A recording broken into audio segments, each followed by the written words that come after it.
she said, what are we doing tonight? I said, we're going to night church. And she's like, oh, okay. And you go like, church again, you know? Right. And I literally went in my room, and I was broke. I cried. I got on my knees and said, God, I said, I don't care how many people I lead to your kingdom. I said, my daughter doesn't come to heaven with me.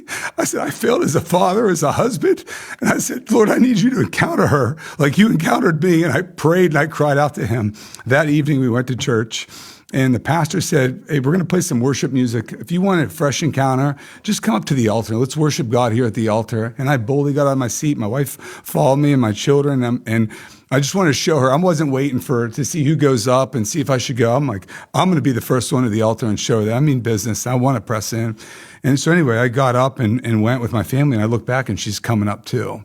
And the music's playing. We're just worshiping God. And there was this girl that's a follower on fire that goes to our church, and she got a word from God for her. And she plays keyboard, and she literally came right up to my daughter and laid hands on her and spoke into my daughter's life. I mean, just praying over her for 10 minutes. My daughter had makeup going down her face. Next thing, her hands goes up in the air, and she's bawling her eyes out, crying. I'm crying.